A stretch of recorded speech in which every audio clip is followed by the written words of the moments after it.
tecnología avanzada de hoy nos ofrece el sistema de inyección, que estudiaremos aquí en su tipo K-Jetronic.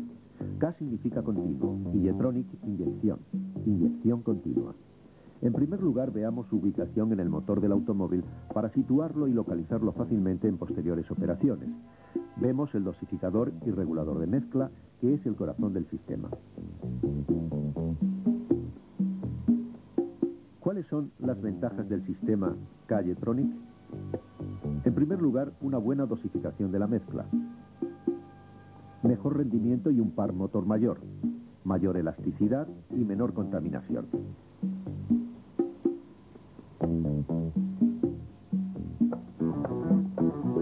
El aire, en azul, y el combustible, en amarillo, pasan por distintos conductos y componentes hasta que se dosifica la mezcla, pasando al colector de admisión y de ahí a la cámara de combustión, que aquí vemos en rojo.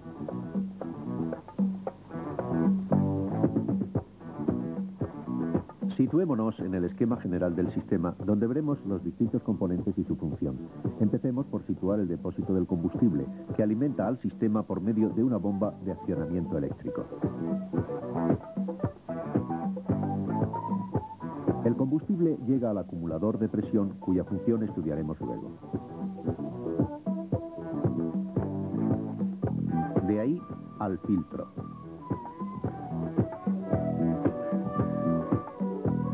Y a las cámaras inferiores del dosificador del combustible, con lo que hemos visto su recorrido inicial. El aire aspirado por el motor entra por el tubo de aspiración y es controlado por el medidor de caudal de aire, que vemos señalado. Al ser levantado por la fuerza de la vena de aire, por efecto del brazo de palanca, levanta el émbolo de mando.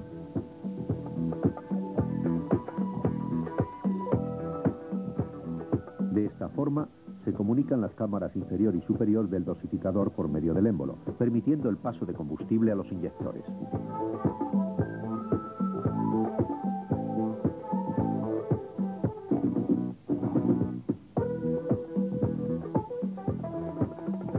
El sistema cuenta con una válvula que inyecta adicionalmente combustible en el tubo de aspiración en el proceso de arranque en frío y que vemos en pantalla en imagen real.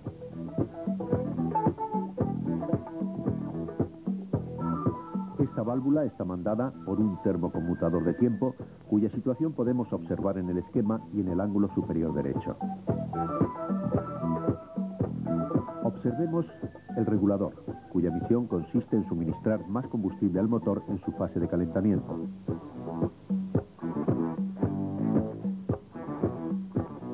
Y la corredera de aire adicional, que durante el mismo periodo de calentamiento proporciona más aire.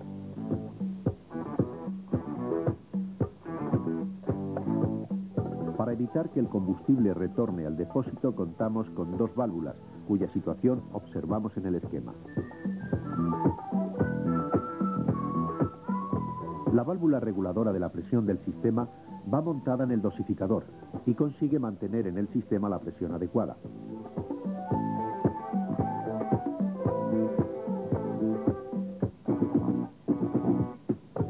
Conocidos los componentes del sistema, pasemos a conocer su función.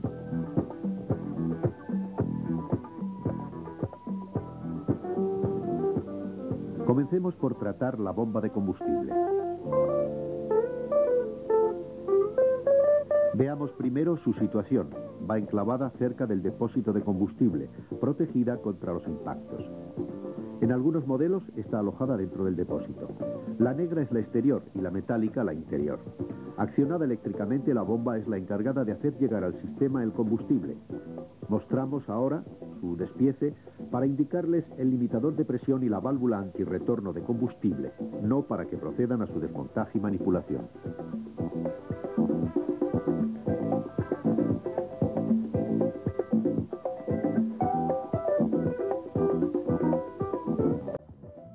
Veamos ahora el acumulador de combustible. Se encuentra montado a continuación de la bomba, como vemos en detalle.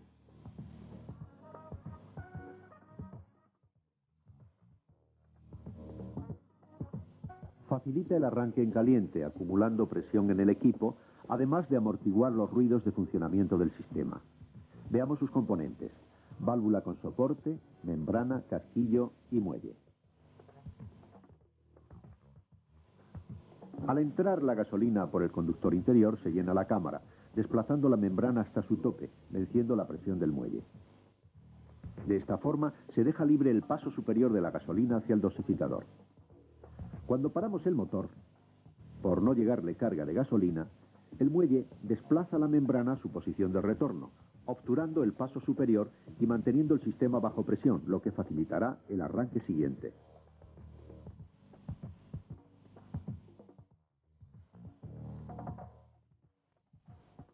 Por la imposibilidad de cerrar el paso herméticamente, la bomba incorpora una válvula de retención que impide la devolución de gasolina al depósito, como vimos en la presentación del esquema.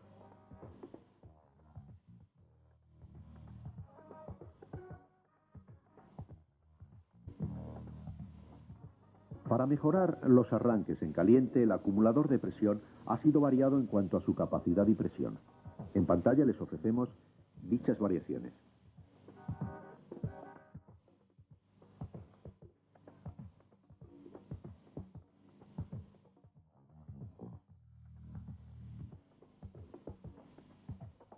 En el último se debe combinar el acumulador de 40 centímetros cúbicos de capacidad y 3 bares de presión con inyectores adecuados de 3,5 bares.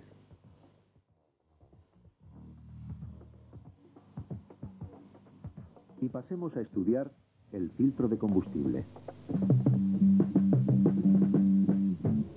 Empecemos por su ubicación. Como podemos observar, se encuentra montado a continuación del acumulador de presión y siempre en lugar accesible.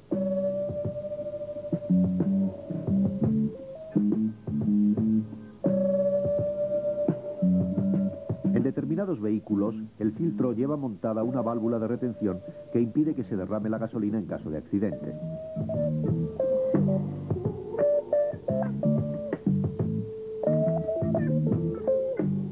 Los filtros que cuentan con esta válvula llevan para su identificación unas muescas en el hexágono de tuerca del récord de salida hacia el dosificador.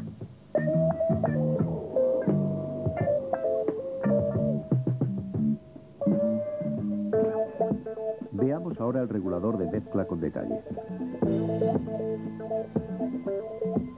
Recordemos que el regulador de mezcla es el encargado de mantener la proporción ideal de aire y gasolina, que como ya sabemos es de 1 kilogramo de combustible por 14 kilogramos de aire. Es la proporción ideal para una perfecta combustión.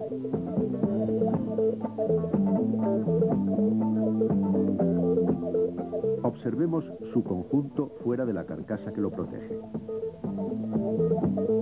El primero de sus dos componentes es el dosificador de combustible y el segundo el medidor de caudal de aire. El dosificador de combustible se forma con dos partes metálicas y su composición interna consta de reguladores de presión diferencial,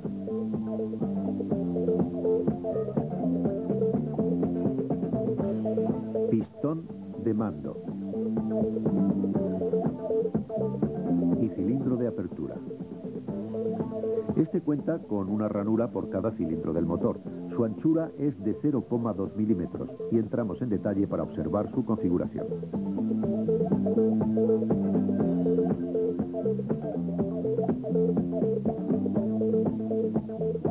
Entre los dos cuerpos del dosificador existe una membrana metálica que se deforma en mayor o menor medida según la cantidad de combustible que llegue a la cámara superior.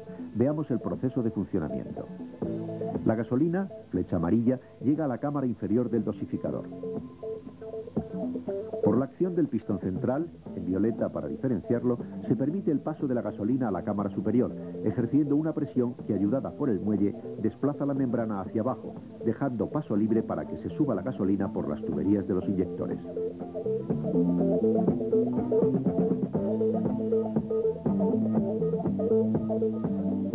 El paso del aire, en flechas azules, provoca el movimiento del platillo que, por efecto de palanca, hace subir y bajar el pistón que hemos visto antes como protagonista.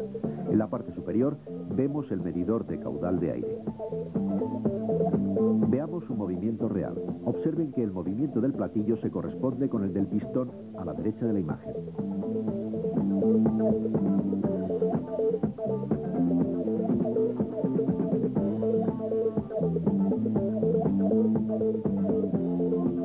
Sobre el regulador de mezcla, que aquí vemos montado en el motor, situamos el tornillo de regulación de CO, bajo una protección de goma.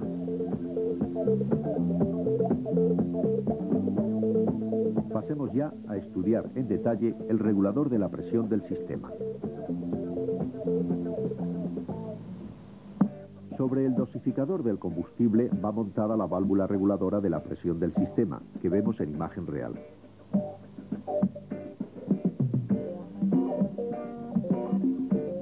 Observemos su situación en el esquema. Su función es la de regular la presión en el sistema manteniendo un determinado valor. Para ello, permite que la gasolina sobrante regrese al depósito de la forma que vemos a continuación.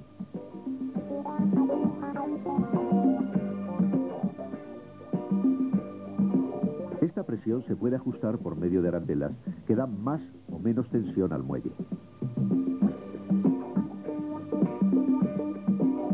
Tratemos ahora el estudio de la corredera adicional. Para su localización inmediata, observen su ubicación real.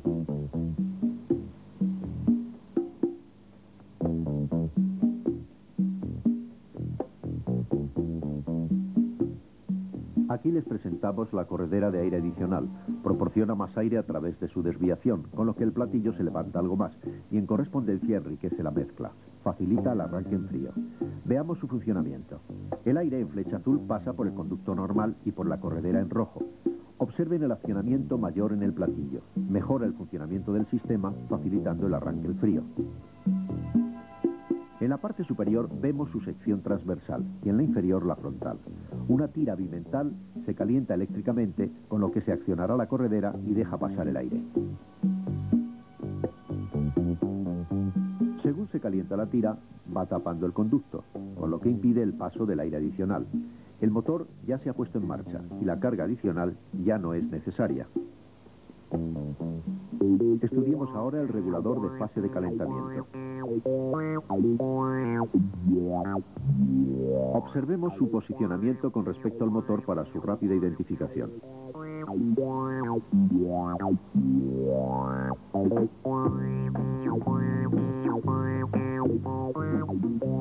Existen dos modelos, uno para el motor de 4 cilindros y otro para el de 5 cilindros, como vemos en pantalla. Su misión es enriquecer de combustible la mezcla durante la fase de calentamiento. De esta forma, se compensa el combustible que se condensa en las paredes frías del tubo de aspiración. Observen que existe una canalización interior que une el paso de gasolina de la cámara inferior con la cabeza del émbolo de mando y que señalamos en sus extremos.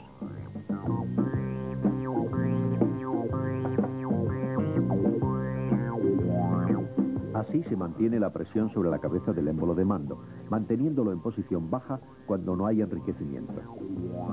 El dosificador se une con el regulador de presión por medio de la tubería que señalamos. De este regulador sale otra tubería que a través de la válvula reguladora pasa al retorno de combustible. Veamos su funcionamiento. Lo vemos en posición de reposo. La lámina bimetal está rodeada por una resistencia inactiva ahora. La comunicación de las tuberías está abierta y la gasolina en amarillo se comunica en la cámara que forma la membrana. Al calentarse la resistencia, la lámina bimetal se calienta y sube, ayudada por el muelle, y la membrana tapona ambos conductos, con lo que el retorno de gasolina se interrumpe. Así la presión de mando alcanza el valor previsto. Cuando se desconecta la resistencia, el sistema vuelve a su posición inicial.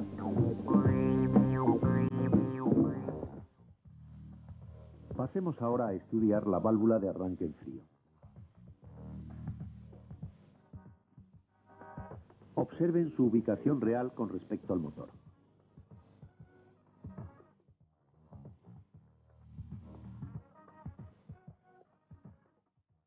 Su imagen real es esta y su misión es de gran ayuda en el proceso de arranque en frío, como veremos a continuación. Abajo a la izquierda observamos en rojo el termoconmutador de tiempo conectado en la cámara de líquido refrigerante. Cuando se acciona el arranque, este termoconmutador, conectado eléctricamente al borne 50, hace funcionar a la válvula, que inyecta combustible en el tubo de combustión, enriqueciendo la mezcla. Estudiemos el termoconmutador de tiempo que hemos visto antes. Situémoslo en su alojamiento, en el bloque del motor, para estar en contacto con el líquido refrigerante. Como podemos observar, está roscado de tal forma que el tubo de la izquierda, impermeable, pueda recoger la temperatura del motor. A la derecha podemos ver la protección en negro de los contactos al borne 50 y a la válvula de arranque en frío.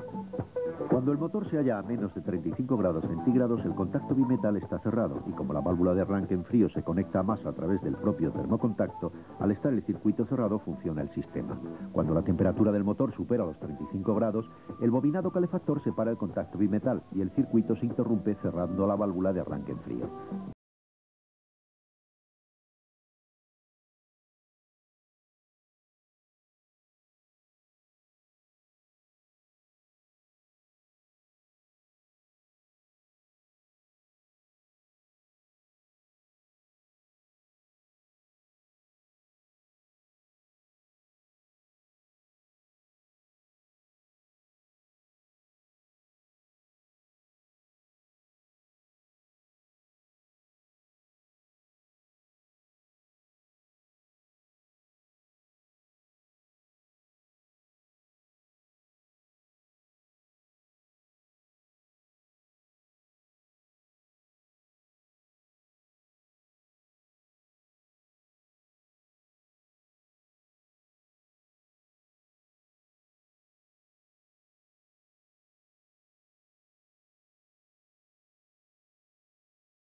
Observamos aquí un muelle situado en la parte superior del émbolo de mando. Este muelle le obliga a estar en contacto permanente con el brazo de palanca del platillo de contención, de forma que al parar el motor, el émbolo permanece en la posición más baja.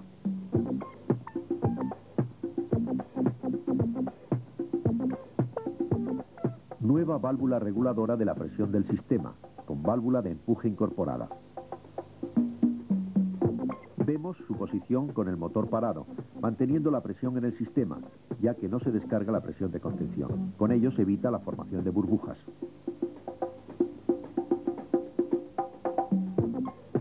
Al arrancar el motor, la presión vence la oposición de la válvula de empuje, liberando el paso entre las tuberías del regulador y la del retorno.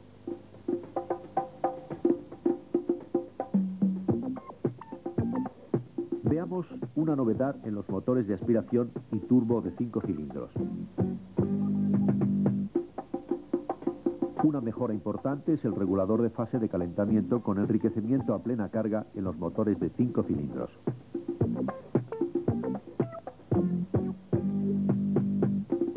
Su constitución es similar a la anterior, que ya hemos estudiado, y su funcionamiento igual. Veamos su diferencia. En su parte inferior se ha incorporado una membrana que trabaja por medio de la presión de aire existente en el colector de admisión y que señalamos en la imagen.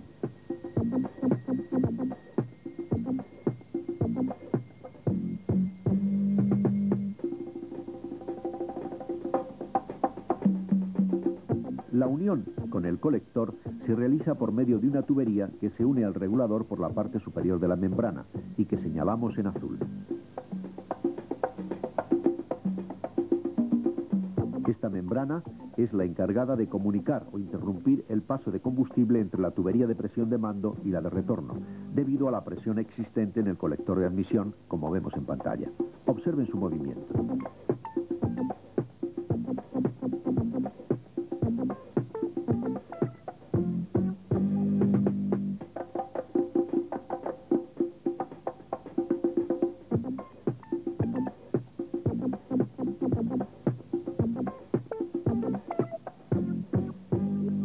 Existe un nuevo tipo de inyectores de mezcla que cuenta con una entrada adicional de aire y que mejora el comportamiento del motor en ralentí, teniendo en cuenta que este aire influye en el comportamiento del platillo del medidor del caudal de aire. A partir de 1985 se ha variado el cono de inyección para lograr una mayor y más completa pulverización. Hasta ahora, la pulverización era como nos muestra la imagen, con formación de gotas en circunstancias desfavorables. De esta forma se empeoraba el ralentí y aumentaba la contaminación por una combustión incorrecta. Con los nuevos inyectores con entrada adicional de aire se mejora la pulverización y en consecuencia la combustión, como vemos en la imagen.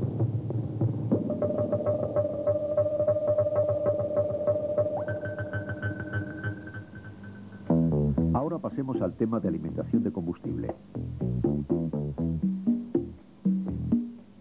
En los distintos vehículos que montan el sistema Calletronic existen diferentes instalaciones de alimentación. Veamos uno de los sistemas sin presión. Observemos en el fondo del depósito la bomba de combustible. La alimentación de corriente se realiza a través de la tapa del aforador.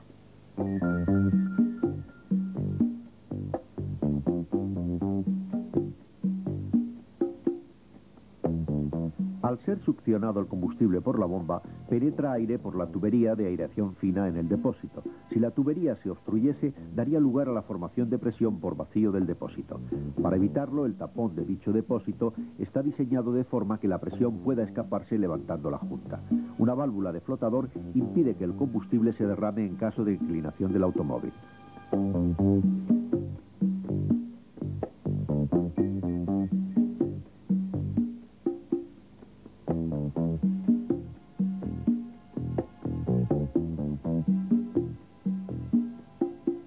Veamos ahora un ejemplo de sistema con presión. La bomba, en verde, está fuera del depósito. Al arrancar el motor, la bomba manda más combustible del necesario. Este sobrante vuelve al depósito por la tubería de retorno, caliente y con burbujas de vapor, por lo que el volumen en el interior del depósito será mayor, originándose una mayor presión. Esta presión se regula por la válvula de aireación y desaireación, con que cuenta el sistema.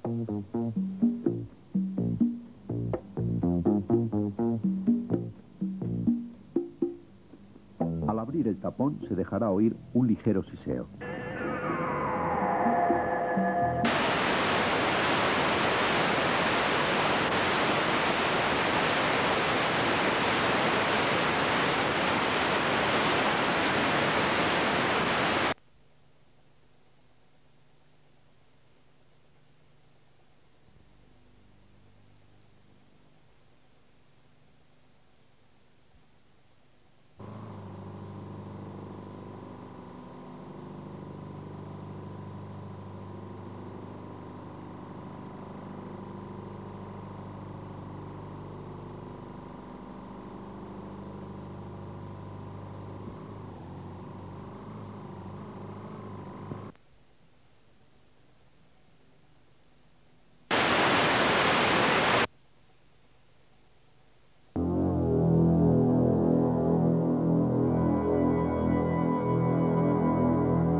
Esta imagen nos es familiar, ya que desde que se produjo el primer motor de explosión en el automóvil, han ido variando sus componentes, aunque no su principio de funcionamiento. Una mezcla de combustible y carburante provoca una explosión que mueve al conjunto automóvil. Lógicamente, no siempre esa combustión instantánea es perfecta. SEAT ha superado la carburación, es dosificar aire y gasolina y mezclarlo convenientemente. La mezcla debe tener una dosificación concreta para que la combustión sea lo más perfecta posible. Como símbolo de la mezcla, utilizaremos la letra griega lambda, que por si no la conocen ustedes, se la presentamos aquí. Como dijimos antes, la mezcla aire-gasolina debe tener una dosificación concreta de una parte de gasolina y 14 de aire. A esta relación de mezcla ideal se la denomina estequiométrica. En una mezcla estequiométrica, los residuos de la combustión son nitrógeno, anhídrido carbónico y agua. Cuando la combustión es incompleta, la emisión de gases nocivos es múltiple. En una mezcla de una parte de gasolina y 20 de aire, la mezcla sería pobre y la combustión lenta, y el motor acusaría un bajo rendimiento, además de un sobrecalentamiento, y por su tubo de escape nos daría una muy alta contaminación. Veamos otro supuesto. Si la proporción de mezcla fuese de 1 a 10, la combustión sería incompleta, el rendimiento del automóvil sería pobre, su consumo sería muy alto y su contaminación sería extremadamente alta. La mayor o menor cantidad de gases nocivos que salen por el escape están influidos por diversos factores, pero los principales son una carburación incorrecta y, en consecuencia, una mala combustión. Ello se debe a ajustes incorrectos o desajustes en los sistemas de carburación. Este nombre les resultará familiar a partir de este curso, LE2 Jetronic. Comenten con su instructor y entre ustedes lo visto hasta ahora.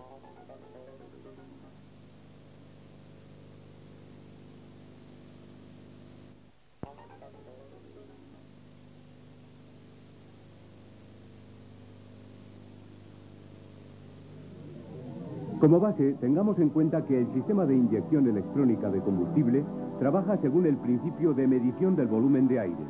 Sus ventajas son conocidas. Obtenemos mayor potencia específica. Su ahorro en el consumo es apreciable. Conseguimos una emisión inapreciable de residuos contaminantes y una mejor aceleración como consecuencia de un par más alto en bajas revoluciones. Para ver la operatividad del sistema, veamos sus elementos y funcionalidad. Comencemos por el combustible. Observen el esquema de funcionamiento de la instalación de alimentación del sistema. Veamos ahora sus componentes. Situaremos en primer lugar la bomba previa en el esquema general. Su ubicación en el coche, junto a la banqueta posterior, bajo el aforador. Su misión es alimentar a la bomba principal y, en algunos casos, auxiliarla en su función. Volviendo al esquema general, situemos la electrobomba de alimentación entre el depósito de combustible y el filtro. Observemos su situación en el coche, en el piso, protegida por una tapa. Su misión es mantener en el circuito la presión y el caudal necesario para su correcto funcionamiento. En el esquema observamos la posición del filtro de combustible. Debemos cuidar de que su posición sea la correcta en el montaje. Y su ubicación en el automóvil, en el mismo compartimento que la electrobomba de alimentación. De nuevo, en el esquema general, vemos la situación del regulador de presión, así como su ubicación en el motor del automóvil. Su misión es la de regular la presión en función de la del tubo de aspiración y la del combustible. De esta forma, la pérdida de presión originada por las válvulas de inyección es compensada por este regulador. Observemos su funcionamiento en pantalla. Vemos que la posición de la membrana varía según la presión del tubo de aspiración. Así, se regula el caudal de retorno del combustible hacia el depósito, determinando la presión en la tubería.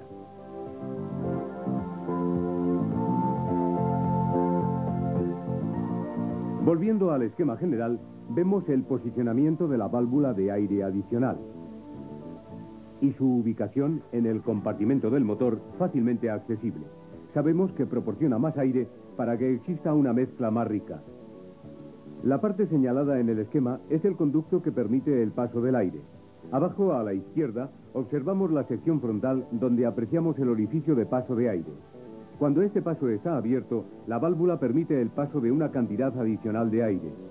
Cuando la sonda volumétrica lo indica, el potenciómetro envía una señal eléctrica que calienta la resistencia que envuelve a la placa señalada en rojo, que actúa obturando el paso de aire, con lo que la función se interrumpe.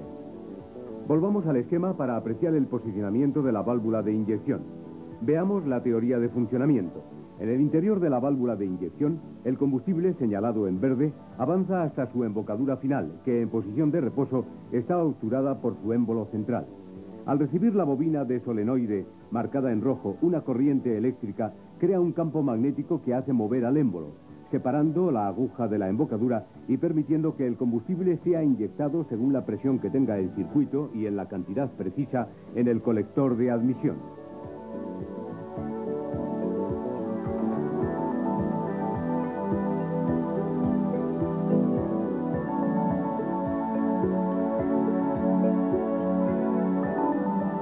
esta imagen podemos observar la inyección real, aumentando su intensidad. Volvamos al esquema para posicionar el medidor del caudal de aire. Su misión es elemental. Mide la cantidad de aire aspirado para posicionar un potenciómetro que envía una señal eléctrica determinada al aparato de mando. Su situación en el motor es muy accesible. Veamos en el esquema el funcionamiento del sistema por la acción del medidor del caudal de aire. En marrón el combustible, en azul el aire y en blanco y rojo las señales eléctricas. Veamos el funcionamiento del medidor del caudal de aire. La trampilla es movida por el caudal de aire que vence la resistencia de un pequeño resorte. Según la posición que adopte, envía la señal al potenciómetro superior, que a su vez envía una nueva señal al aparato de mando, determinando la actuación de un temporizador.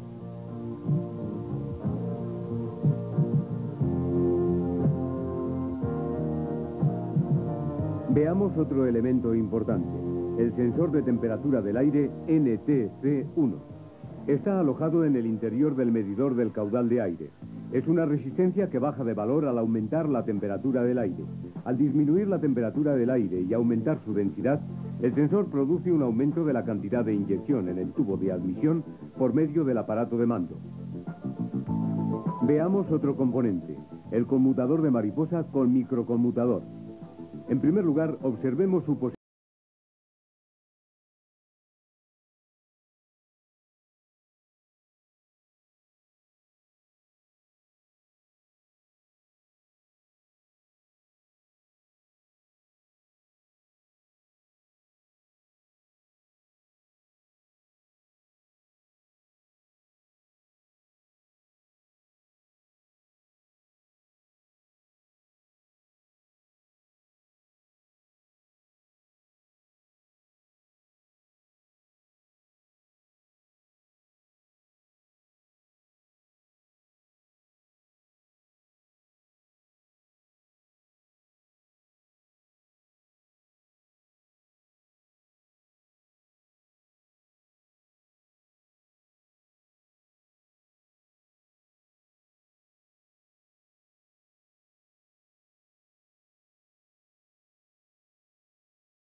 Posicionémoslo ahora en el esquema.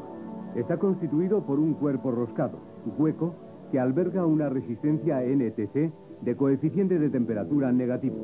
Su resistencia disminuye con el aumento de la temperatura y viceversa. Mide la temperatura del líquido refrigerante y envía la información al aparato de mando, que actúa en consecuencia, enriqueciendo la mezcla hasta que el motor alcanza la temperatura ideal de funcionamiento. Veamos ahora la parte más importante del sistema, la unidad de mando. Elabora las informaciones que recibe de distintos sensores, determinando así el tiempo de inyección en los cilindros a través de los inyectores. Vemos en pantalla las distintas informaciones que recibe.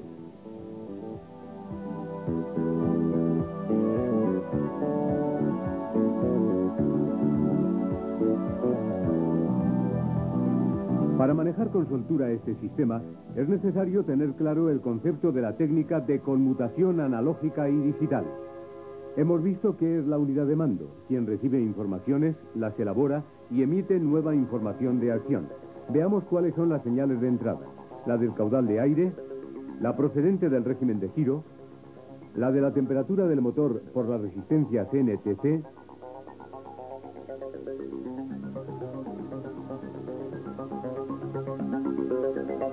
y la de la posición de la mariposa. Obtenidas estas informaciones, las elabora, de forma que origina unas nuevas señales que dan lugar al comportamiento de las electroválvulas de inyección y la señal de encendido. Comenten ahora todo lo que hemos estudiado y no dejen pasar ninguna duda. Su instructor se lo aclarará.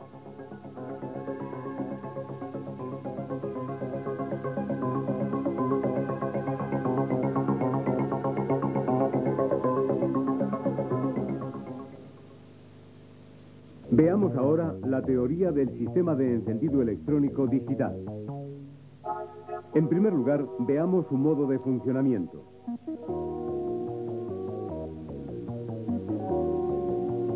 En un campo característico tridimensional se señalan los parámetros, el número de revoluciones y la carga. De esta forma se combinan las informaciones para constituir un programa de funcionamiento.